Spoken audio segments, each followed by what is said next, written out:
Welcome to the To Fight For podcast. I'm Jamie. And I'm Heather. We're offering you a seat at our table to join our conversations, which center on healing through reimagining hospitality in relationships. This season, we are focusing on building and maintaining authentic, healthy friendships. Our friendship has been through the ringer, but now it's stronger than ever because we chose to fight for it. Our hope is to inspire you to fight for yours. All right. Hey, boo. Hi. Here we are with headsets and mics. Look at us. I know. So crazy. I know. It's been a while in the making. Yeah, a couple years actually. Mm-hmm. But our friendship has been around for a lot longer than that. True. It On and has. On and off. On again, off again. But this is an Yes. exciting moment for us because through a lot of growing, heartache, pain, healing, reconciliation, restoration, Mhm. laughter, joy, all the things, we're able to sit here and invite other people into a space that we are trying to create and we're very excited about. Mm-hmm. Yeah, I agree. Through our own experiences and our own healing, we want to share that with our audience. Mm-hmm. Some of our own personal stuff, things that we've learned, things that we needed to unlearn. Yeah, Important, a right? lot of unlearning. Yes, a lot of unlearning of unhealthy behaviors or things that we didn't recognize in ourselves that we needed each other to call out on. Yeah. And it's Yeah. a hard process, right? Yeah. When you get to the point of calling out, which that's for a later episode. Yes. But we did want to start in our very first episode with sharing our heart, our passion, why we are doing this podcast, where we hope to go and move forward with this, as well as our own personal stories, our testimony, so that you can understand as our listeners where we've been, where we are, and where we hope to go. Mm-hmm. Yeah. So I think for me, my heart is really to help people heal. Primarily, you have to have your own healing before you can have healing in a friendship or other relationships. Mm-hmm. And so being self-aware is huge. And I'll talk about that. And well, we both will really in our journey of how we both had to become self-aware and go through our own journeys. But through that, you can't have authentic friendships or relationships if you haven't done some of your own healing. Just like they say in a counseling program, you can't help other people through their traumas if you haven't healed through your own. And I believe that that's 100% true of any type of relationship. If you haven't healed some of your own trauma, which you're going to continue healing, right? I'm not saying, oh, you're going to heal it and you're going to be fine. No, absolutely not. That's not what happens. And you and I know that from lots of conversations that we've had, right? Where we've had to continue to call each other out because some of that unhealthy behavior comes back. So you have to just continue to heal and continue to hold each other accountable and calling each other out in a loving manner because you want each person to grow and be a better version of themselves. So that's really my heart. And I want people to have better relationships, to have better relationships and friendships and marriages and with kids and everything else in their community. I think what you just said segues into part of my desire, because when we fully know ourselves and we've worked on ourselves and we are working on our own healing and we're very self-aware, when we know ourselves fully, we're able to know others fully. Who we are is always going to be in relation to someone else. I'm a daughter, I'm a mother, I am a friend, I'm a sister. And so when we know who we are and we understand where we've been, how our past has shaped us, we're able to really be able to engage better with other people and understanding who they are and keeping in mind who someone else is in relation to us. And as I think about what I'm really passionate about after going through seminary and for the first time really in my life being able to fully grasp who I am as a daughter of the King, who I am in the context of ministry, and who I am in relationship to Jesus, and being able to model him who went before me and showed me how I should be and who I should be.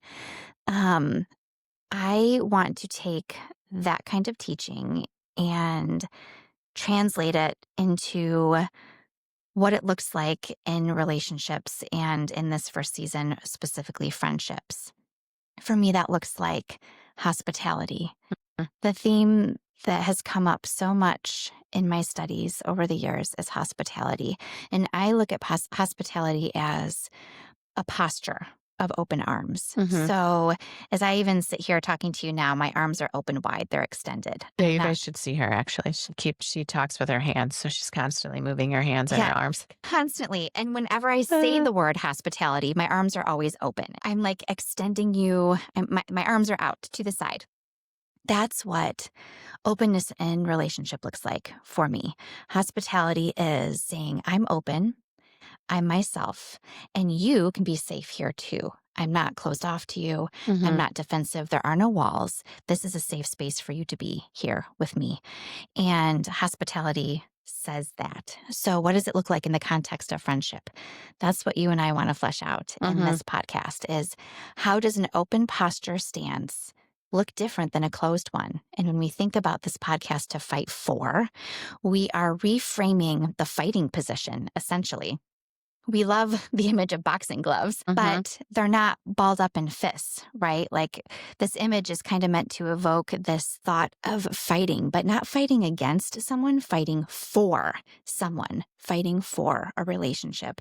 And fighting against and fighting for look very different. Yep. So my heart is to kind of flesh that out in relation to biblical teaching and what Paul teaches, how Jesus models this behavior, and how we've seen that play out in our relationship.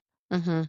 To add to that, we are inviting our audience to be curious about their past. You have to be curious about your past traumas. What was your childhood like?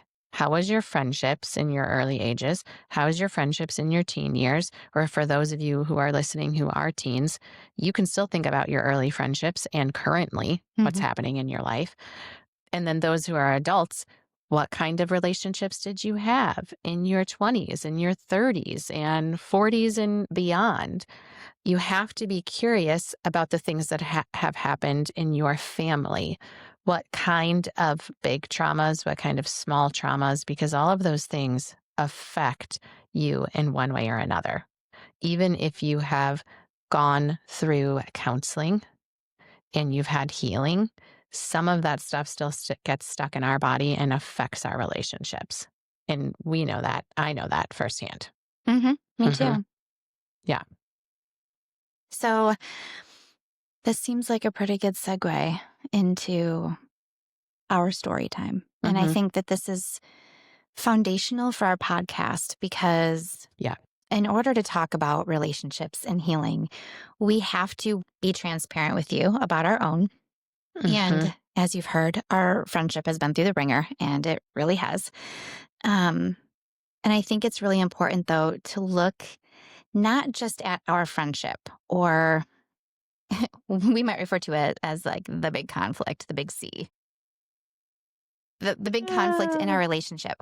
I have to be honest, we have recorded this first initial podcast a handful of times already because every time we tell our story, we're focusing on the conflict in our relationship. And the reason that we're retaping it now and we're offering a different perspective is because our journey, who we were before we met, who we were and who we were becoming as we were friends and who we are now all matters. When we look at a conflict with another person, it's never just about the conflict. There's never one thing, one specific It's not thing. an isolated event. Correct. There's a whole story.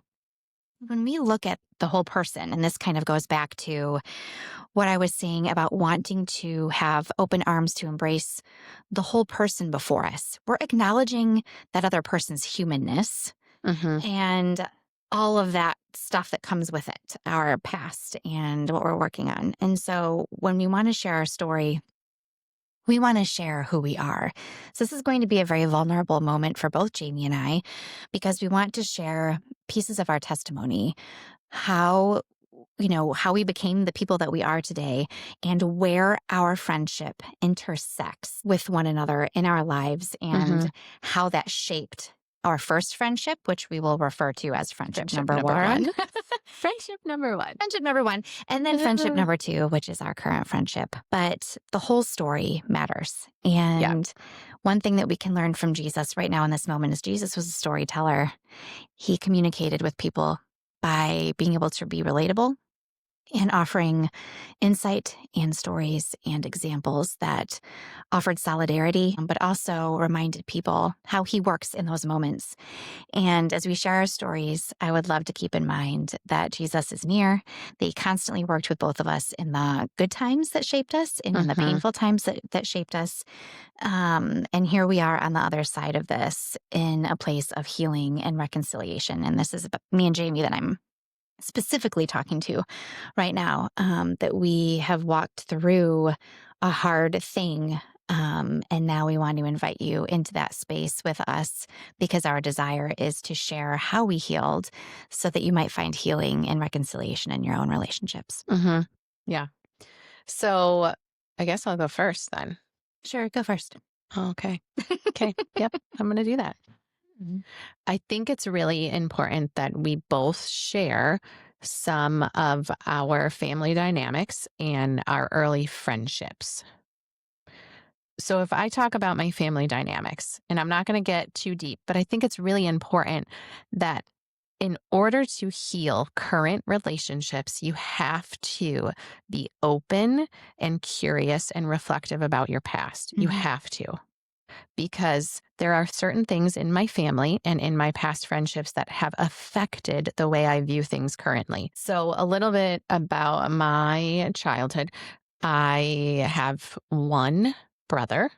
So, we were a family of four. My parents did not get along. They didn't. They fought a lot in my childhood.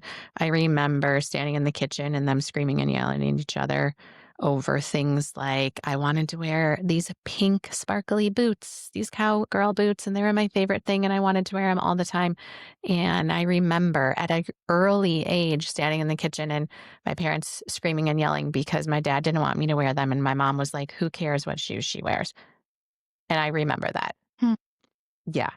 So that shaped relationships, all relationships for me.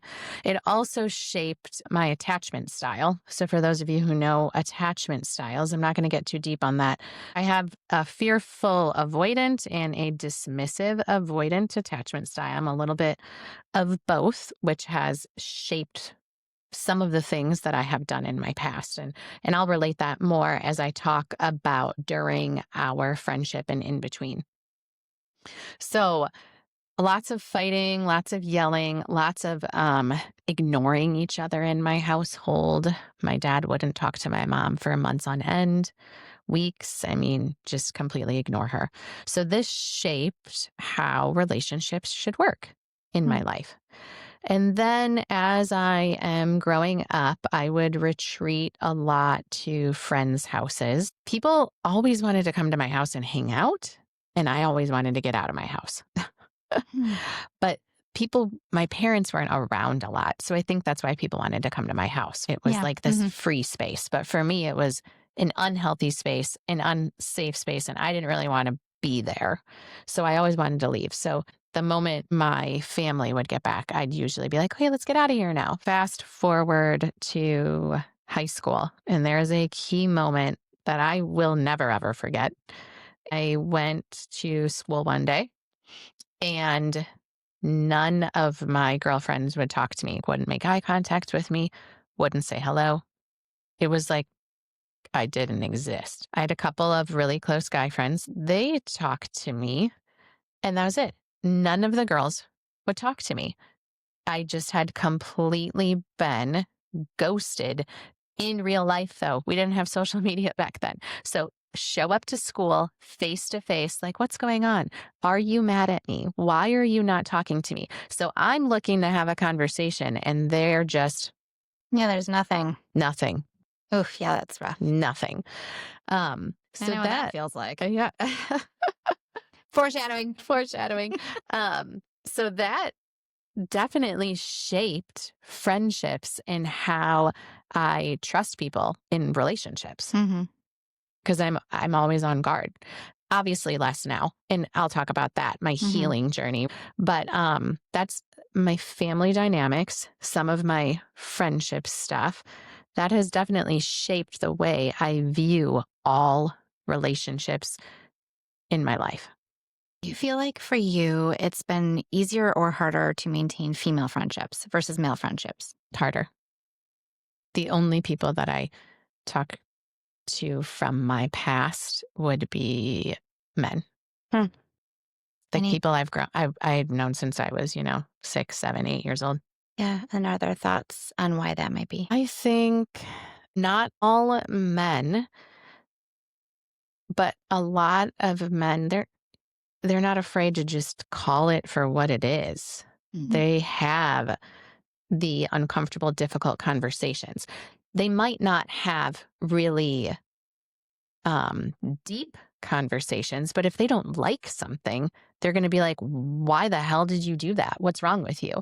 Right. Where girls, I feel like, tend to just keep it inside. They don't say anything, they let it build up.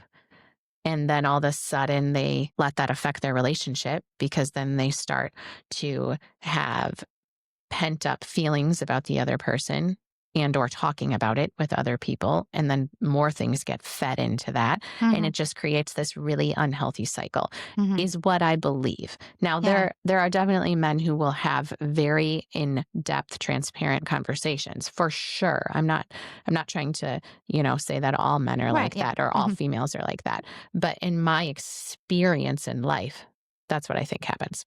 It makes sense to me. I mean, I see my two teenage boys, they will literally hurl the most awful, like spoken insults at one another. And then they're like laughing 2 seconds later. And I'm Mhm. like, how do you guys get over that and move on so quick? Yeah. Uh-huh. Could you imagine if that was females? Yeah, no, we would never move on. Yeah.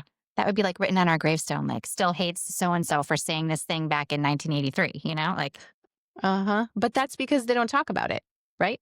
right. Yeah. And we just, oh, it's fine. We're going to sweep it under the rug Hmm. and we're not going to talk about it. No, not some more. If you're listening to us, then we are not going to let you sweep anything under the rug No. anymore. Yeah.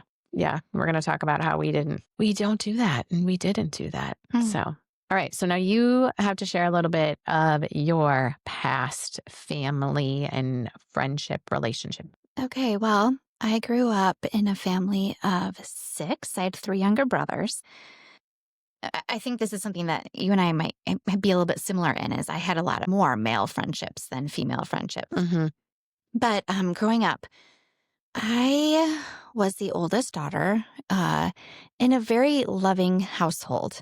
However, as a young girl, and this is no fault of my parents, growing up in a house full of boys, I kind of felt a little lost. I didn't really have the girly voice that I think I really wanted. And that's just because I was surrounded by boys.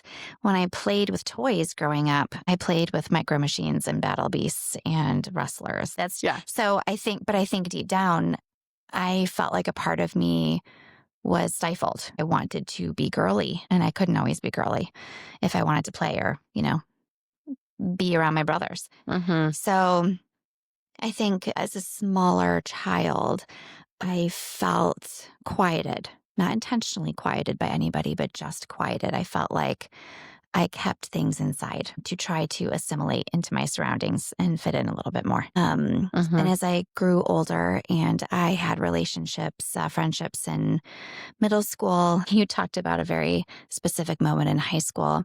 I have a very core traumatic memory in 6th grade. I remember walking into the lunchroom and the group of girls that I normally would sit with were not sitting at the table that we normally all sat at. And I found them sitting a few tables over, and I walked over and I said, "Hey, how come we moved?" And none of them looked at me. Mm-hmm. And I was like, "Hey, hey guys, what's going on? And one of the girls, I still remember her name, which I will not say, but we're talking about core memories here. I will never forget that girl's name. And I take it to my grave. And the faces, Oh, right? and the And what they're, uh yeah, huh. uh-huh. Yes. She had a ponytail in her hair. I mean, I remember all the details. She looked up at me and she said, well, we formed a new club. And I could tell my stomach was starting to churn. And I'm like, what club? And her response was the I Hate Heather Club. And all the other girls just looked at her. They didn't look at me.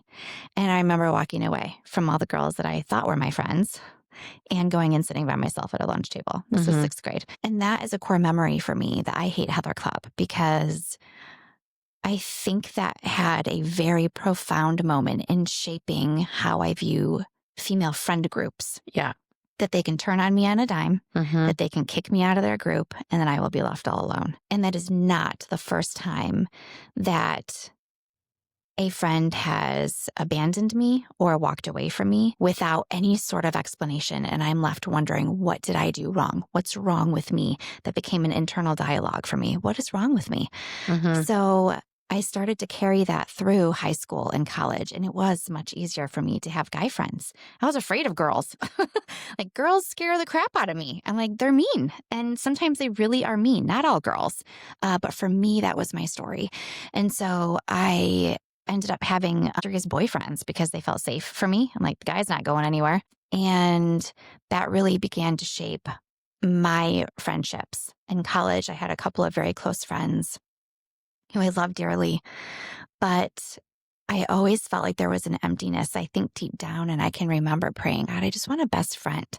And not just one best friend. I wasn't praying for just a soulmate to come and, cure all my problems in life. But I think I just was craving a deep, intimate connection, and I didn't know how to get that. And as I moved through, let's see, Alabama. I lived in Alabama. That's where Eric and I were first married. My husband, we have 3 boys, so I'm still surrounded by boys. We moved through youth ministry jobs and ended up here in this small little town in Illinois, a little farm town. My husband is a farmer.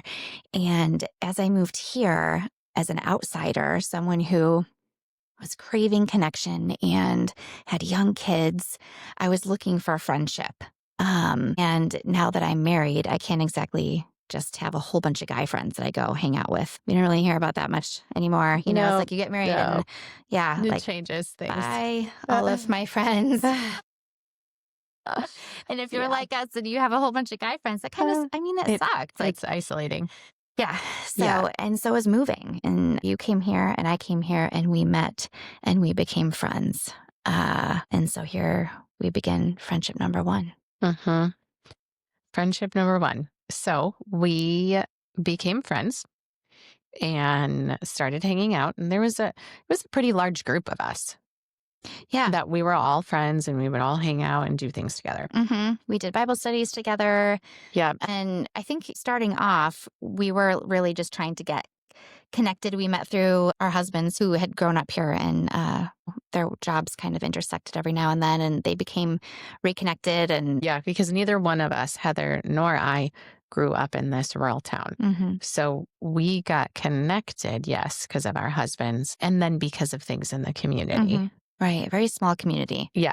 So a lot of overlap in where we go to church or where our kids go to school and where we shop. There's one Walmart, not Walmart, but for the foodie in me, I want a place I can go buy like fresh Fish. lamb shank. Oh, yeah. I know. It's so sad. Anyways, okay. Okay. Yeah. So then we started to build a friendship, became friends. Our families are hanging out. We're traveling together. Like, we're doing vacations together. Yeah. You're one of my people. Yeah. And then you're not one of my people.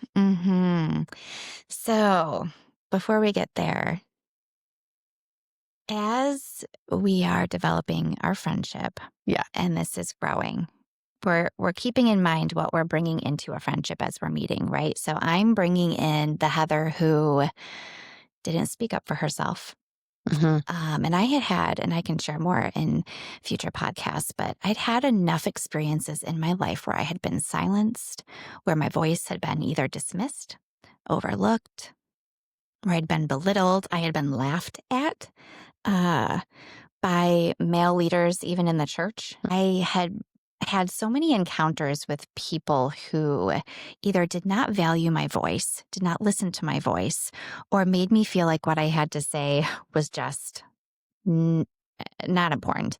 That as I am in relationships, I'm not speaking up for myself. So I'm not communicating my Yeah. feelings. I'm letting all of this, I hate Heather Club stuff.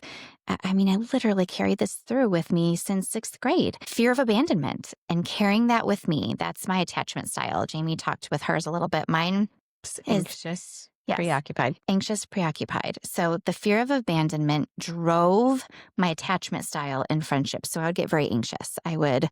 I sensed a shift coming as Jamie and I are good friends in a very large friend group that was actually quite unhealthy. Mhm. I sensed a shift coming and I started saying subtle things, but I wasn't clearly communicating how I felt, what I was actually seeing, why I was feeling the way I was Mhm. feeling. And because I think I sensed abandonment might be coming. Yeah. Um, And so I do wanna say this because I mhm, want you to know there were times that you said how you were feeling or how things made you uncomfortable, mhm, but it was very, I don't know if vague is the right word. mhm, It wasn't very in depth. It wasn't a whole lot. Okay, I'm feeling like this. Is this how you are treating me, Jamie, or is this something from my past that's creeping in? mhm. It was just like, There's a lot of self doubt. wish-washy. Yeah. Yes, wish-washy and self-doubt in the conversations that we would Mhm. both have. Because I think I believed there was something inherently wrong with me. I think I had allowed myself to believe that lie Mhm. for a long time. And as you and I were starting to pull away, I was in seminary. So I'm unlearning a whole bunch of stuff about Mhm. what I had learned growing up in the church, but even who I was as a person.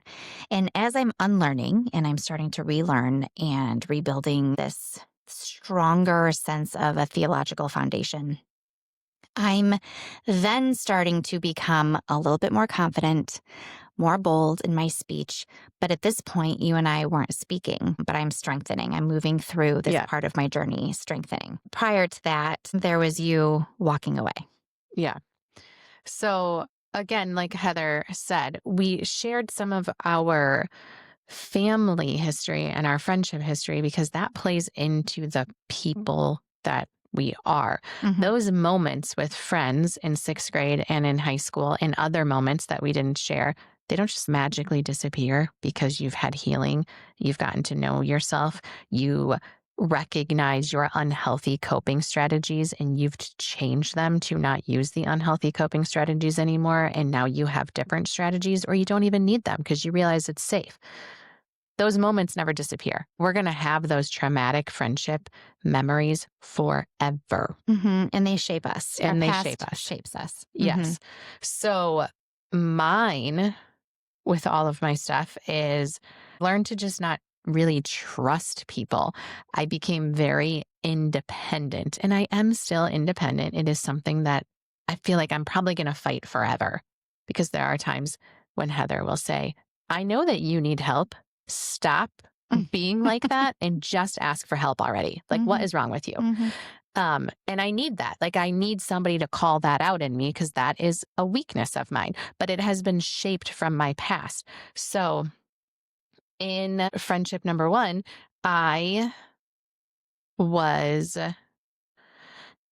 independent. I didn't have a whole lot of real conversations with people because I felt overwhelmed by not only my emotions, but like their emotions. And I love helping people. I love listening to people, but I had no strategy to listen to people's stuff and then carry my own stuff that had not been healed without it overtaking everything in my life, but I didn't realize that it was overtaking. So Mm. then I start developing and taking on other behaviors, even though I know that they were not correct. I still would take them on, like gossiping about people, sharing maybe too many intimate details about my life and my story. I've been told my whole life that, Jamie, you're bitchy and you overshare. So then what do? Like, okay, I guess I just don't share as much anymore. So that's like stifling who I am, though. Hmm. So Right. there's things that I had started to develop, and then I used some of my unhealthy coping strategies, which would be dismissive, avoidant. And I just walked away from Heather and completely ghosted her. Hmm. So we have this friendship, just a brief recap. We have this friendship. We're very close. Our husbands are close. Our kids are pretty much Hmm. the same age. They're close. We've traveled together. We do Bible studies together. We are friends. We see each other regularly. We're very intertangled in our small town community. And there was a stirring in our large friend group. And it felt like a stirring to me being on the other side of it, not really knowing what was happening. I felt like I was a part of something, and then all of a sudden I wasn't. And a Hmm. big part of that was Jamie walking away.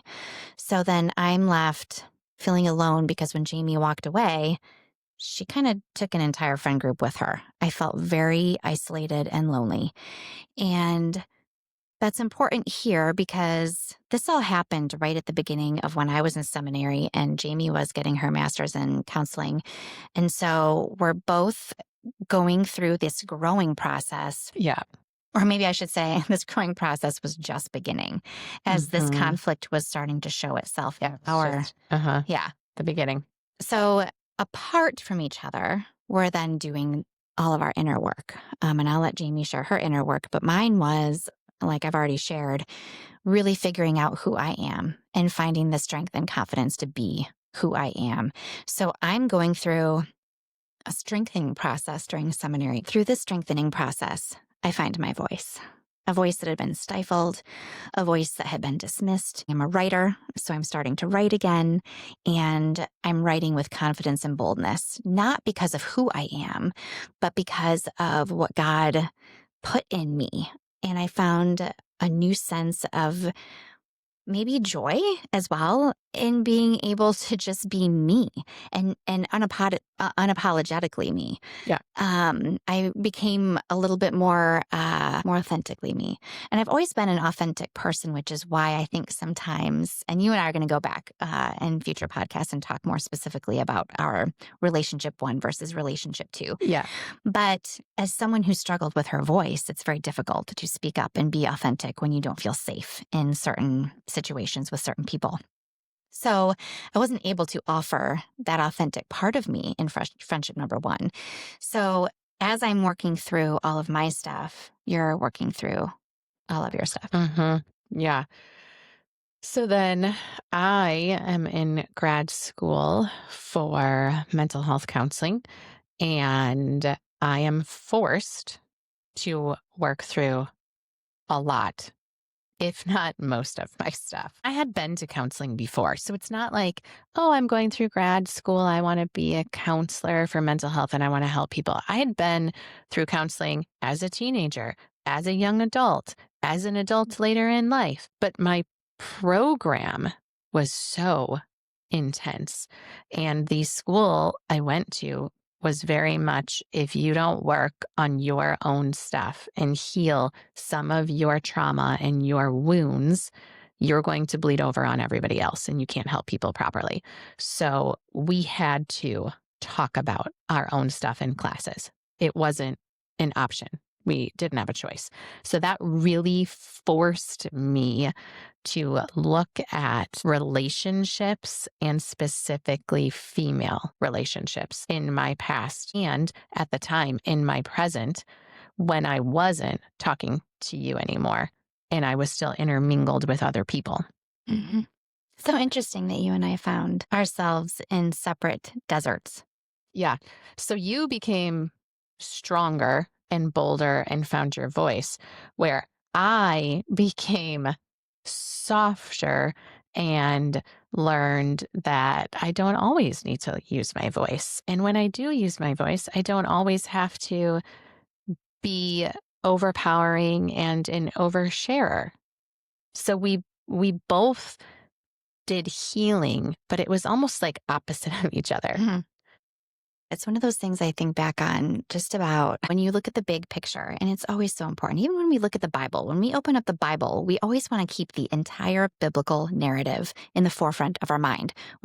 I feel like I was always taught as a little girl, when you want to like hear the Holy Spirit talk to you, just open up your Bible, close your eyes, and point to a verse. And then, Yeah, I've heard that yeah, too. Jael stabbed somebody in the head with a tent peg. I mean, can you imagine on that verse, like when you really want God to speak to you?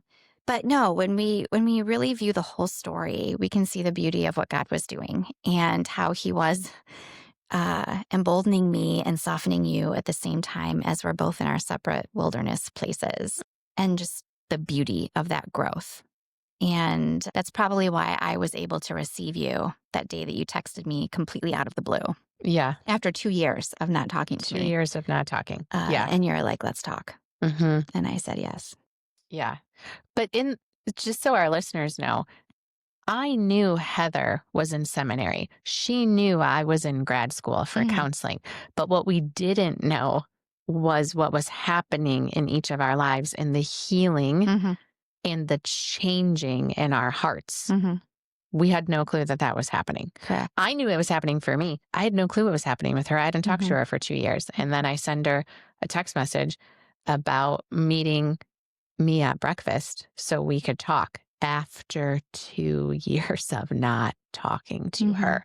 And I want to make that clear because I think it's really important, because sometimes we get stuck in our heads and we assume because we haven't talked to a friend or to a family member in so long that you can't reconcile that relationship or have a conversation or show up at the table and say, I know what I did was wrong and I'm really sorry. Oh gosh, I can't do that. It's been too long. It's already been 2 years, Mhm. because that's not true. Yeah. I did Right. it. Mhm. And I will say this as well. We're talking about fighting for relationships that we know can be healthy, but there are absolutely relationships that exist that are not healthy and should not be Mhm. reconciled. And we are not referring to going back to an abuser. Yeah, I'll give one of my real world examples Mhm. here. I don't talk to my dad. I have no desire to talk to my dad again. It's not going to happen. It's an unsafe, unhealthy relationship. So I have healed from that. I wish him the best. I hope that he's healthy in whatever's happening in his life. And some of my family's members still talk to him. But for me, that's nothing that I'm going to go back to. And that's okay. Mhm. So it is important to recognize the relationships in your life that maybe you want to go back to and heal. But first, can they be healthy? Mhm. Yes. Because if they Right. can't be healthy, then you maybe need to think about not revisiting them. We sit down at the table and I owned all my stuff. I said, I did ghost you. I stopped talking to you. I am sorry. I can only imagine what that did for you. And I owned it.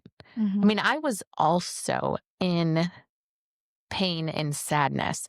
It's not like I just said, oh, I'm not going to talk to Heather anymore, and then I forget about her. No. I mean, when you ghost somebody or stop talking to somebody, it's not like, boom, that's it. They're out of your life. I still thought about her and I still saw her because our kids were still friends. Mhm. Our husbands were friends. I saw her in the community, Mhm. Right. but I really tried to not make eye contact and talk to her. Yeah, you're really good at that. Not making eye contact. Yeah, unfortunately, that would be an unhealthy strategy. Uh-huh. Yeah. And a hurtful one, dang it. Yeah.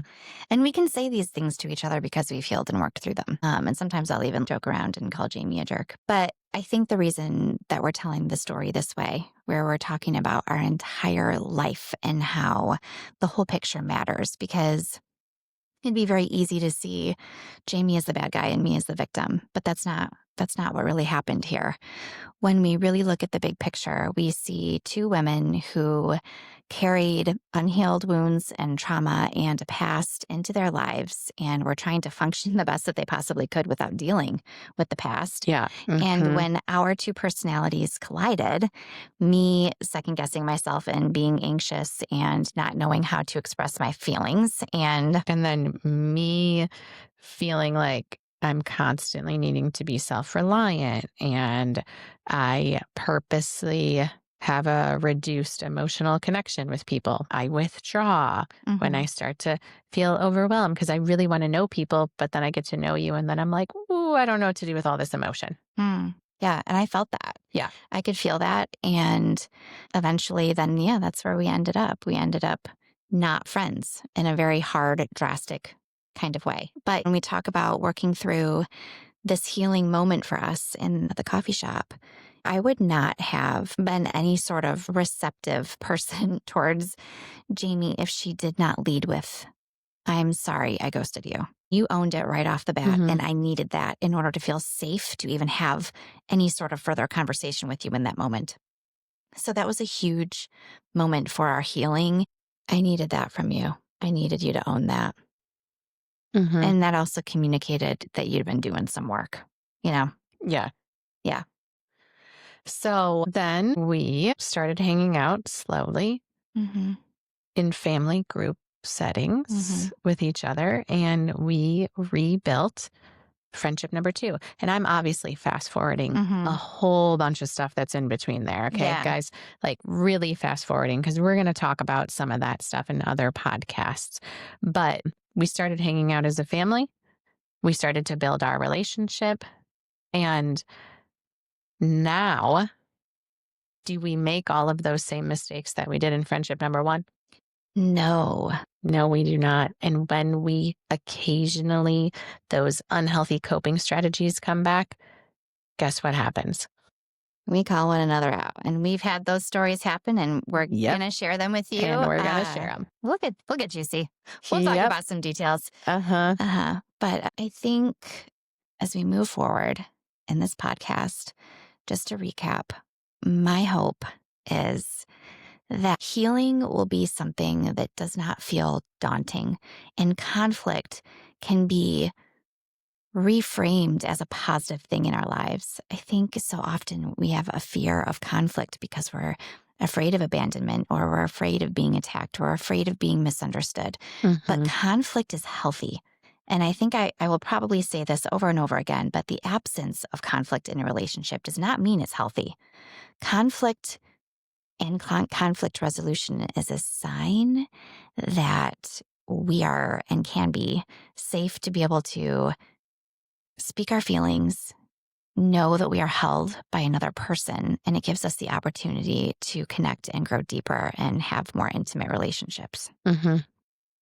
Yeah, I agree for sure. And I think something else that Heather and I talk a lot about is peacekeeping.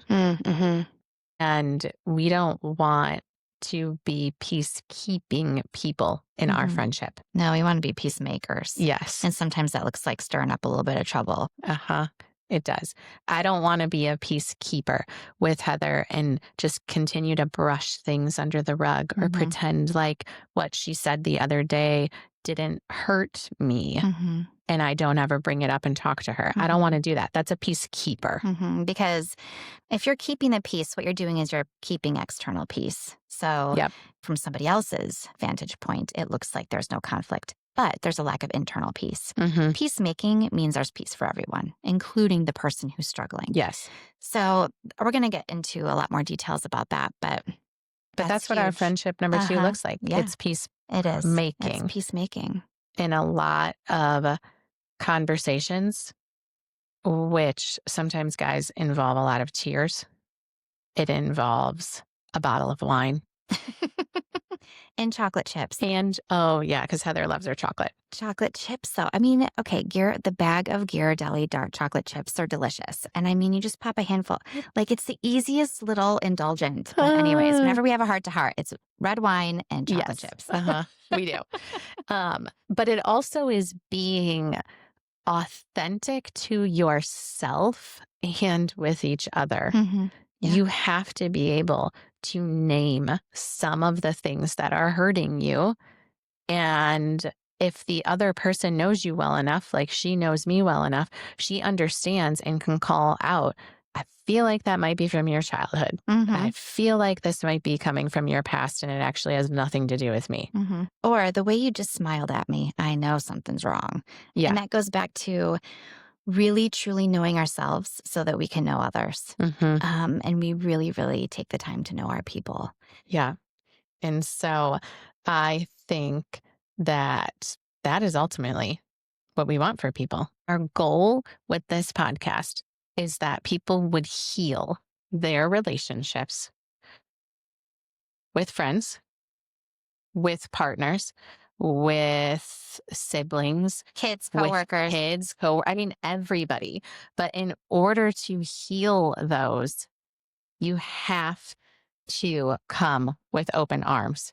And you have to be willing to look at some of your past stuff and how it's affecting your current life.